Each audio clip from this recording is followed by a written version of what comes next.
Salut tout le monde, moi c'est Kelly et je vous souhaite la bienvenue sur ma chaîne. Alors aujourd'hui on va tout simplement faire une présentation globale de la chaîne. Ici on parle de quoi? On parle des faits de société, non seulement en Afrique mais aussi dans le monde entier. On essaie de trouver des solutions ensemble pour essayer de limiter ces faits-là afin que la société et le monde puissent s'améliorer. Et aussi, on peut de temps à autre essayer de se divertir. On peut également essayer d'apporter des solutions d'emploi, par exemple, créer des petits métiers, comment pouvoir faire ci ou ça pour s'en sortir, comment pouvoir utiliser ce que nous avons sous la main, et ça c'est beaucoup plus le cas de l'Afrique, pour pouvoir créer, générer des sources de revenus. Alors, n'hésite pas à liker la vidéo, t'abonner, partager au max et surtout activer la cloche de notification pour ne manquer aucune prochaine vidéo car la route est encore longue et nous aurons beaucoup de thèmes à aborder ensemble. Mais également, si tu as des idées, n'hésite pas à les mettre en commentaire, donner des thèmes sur lesquels tu aimerais qu'on échange, sur lesquels tu aimerais qu'on débatte, sur lesquels tu aimerais qu'on feront l'objet de prochaines vidéos. Alors, comme énoncé dans le titre de la vidéo, aujourd'hui, il ne s'agit pas seulement de la présentation de la chaîne, mais également, on va aborder le premier sujet qui concerne la corruption. Alors, c'est quoi déjà la corruption? Elle est définie selon des dictionnaires, selon Internet, comme étant le fait de soudoyer ou alors le fait pour une personne quelconque ayant du pouvoir de recevoir des biens ou alors d'autres services en échange des services qu'elle pourrait offrir alors qu'elle pourrait ne pas accepter de faire. La corruption ici, il faut savoir qu'elle ne s'applique pas seulement qu'en Afrique parce que beaucoup de personnes se disent non, ce n'est qu'en Afrique qu'elle existe. Mais en réalité, elle existe également en Europe, en Amérique, en Asie. Elle est partout dans le monde. On va la voir seulement, on va se dire ok, elle n'existe que dans les services administratifs, elle n'est que dans les milieux haut placés. Chez nous en Afrique, quand tu veux obtenir un poste, il faudra peut-être que tu soudoies, il faudra que tu monnaies. Mais non, en réalité, la corruption existe à toute échelle de la société. Que ce soit la basse classe ou la haute classe, passant par la classe moyenne, bien sûr, la corruption est partout. Je dis bien partout. À tout niveau de la société, on a la corruption. Par exemple, aujourd'hui en Afrique, plus précisément au Cameroun, chez nous, on a ce thème qu'on aime bien employer, le choco. Je sais pas, en fait, c'est comme ça chez nous qu'on appelle la corruption, pour ne pas l'aborder de façon terre à terre en fait. Donc, si tu écoutes quelqu'un parler de choco, cela signifie qu'en réalité, il parle de corruption. Beaucoup de personnes aujourd'hui se retrouvent dans des postes qu'ils ne méritent pas, tout simplement parce qu'il y a eu cette histoire de choco. Et on se retrouve après avec des travaux inachevés, des incompétents, avec des personnes qui subissent cette incompétence-là.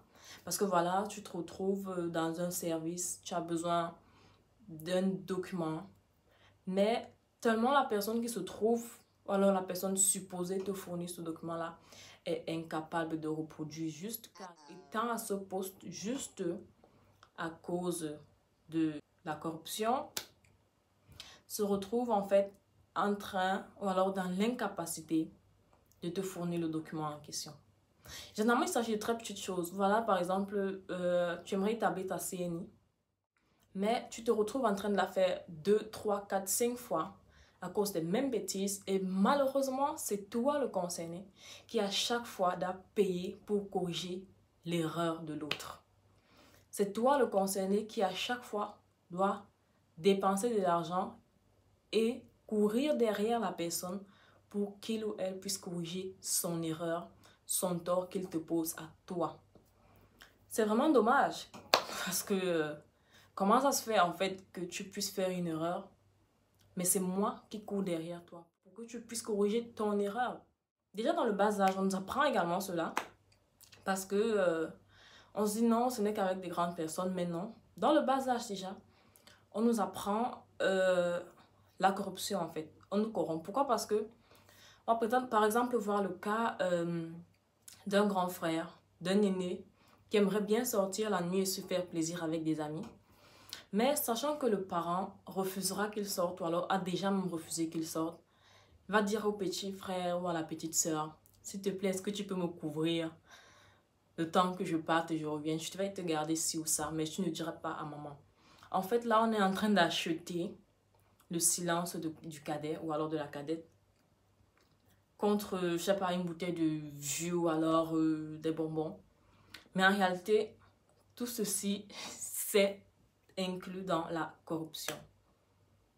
Un autre cas assez simple, c'est tout simplement dans les établissements scolaires où beaucoup de parents, ce qui est d'ailleurs très dommage que des parents le fassent, et même des élèves se retrouvent en train de soudoyer les enseignants ou alors les surveillants afin d'obtenir soit des places pour pouvoir fréquenter parce qu'ils ont eu à échouer peut-être un examen, ne leur permettant pas d'accéder à la classe supérieure.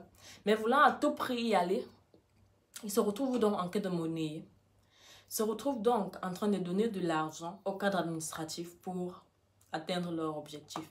Et à la fin, comme je disais tantôt, au départ, on se retrouve avec des personnes incompétentes à des postes qu'ils ne méritent pas. On se retrouve avec des personnes incapables de reproduire juste. Et tout ceci, en réalité, ne peut mener qu'à l'échec, ne peut mener qu'à l'enfoncement de la société. On peut se retrouver davantage que dans un trou. On fait que s'enfoncer, on ne fait qu'entrer. On se dit l'émergence c'est ci, l'émergence c'est ça, mais en réalité, avec une société qui à la base est déjà atteinte par cette gangrène-là, par cette maladie-là, il ne sera pas possible de pouvoir un jour espérer ou alors de pouvoir un jour sortir de ce trou si personne ne se bouge. Alors, si toi jeune qui me regarde, toi vieux qui me regarde, vous tous qui me regardez, vous vous dites, ok, aujourd'hui j'aimerais que mon pays change. Aujourd'hui j'aimerais que mon continent change. Aujourd'hui j'aimerais que le monde entier change. Alors le changement doit commencer par toi. Chaque personne a sa pierre à apporter à l'édifice car un seul charbon ne pourra jamais faire un feu. Alors on a besoin de la contribution de chacun.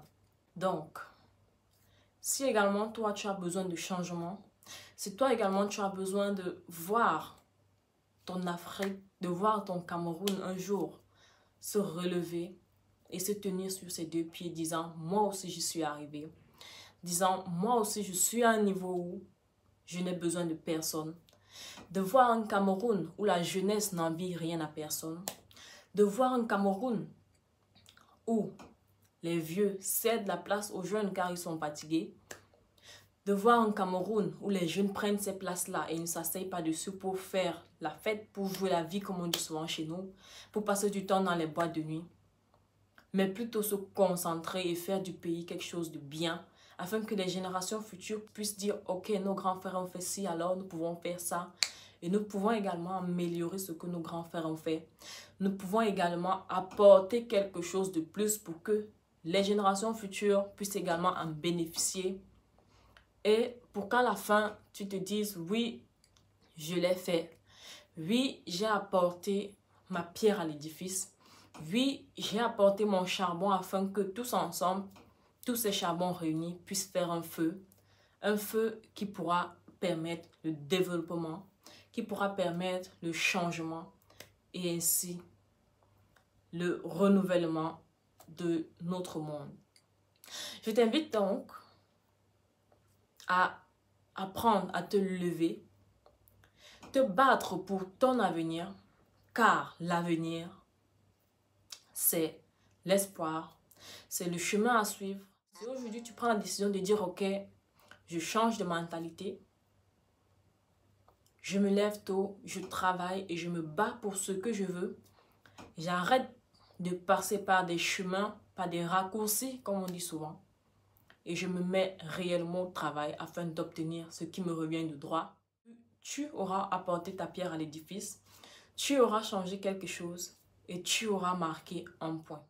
Je vous remercie d'avoir écouté cette vidéo. Surtout, de liker la vidéo, la partager, de vous abonner et d'activer la cloche de notification pour ne manquer aucune prochaine vidéo. Surtout n'oubliez pas, quoi que vous fassiez, faites le bien pour qu'aussi longtemps que vous serez là et même si vous n'êtes plus là, que tout le monde y passe et se dise, ici, il y avait quelqu'un qui faisait son travail et il le faisait avec passion, avec amour, pour que vous aussi vous soyez un exemple pour la société, un exemple pour le futur, un exemple pour demain.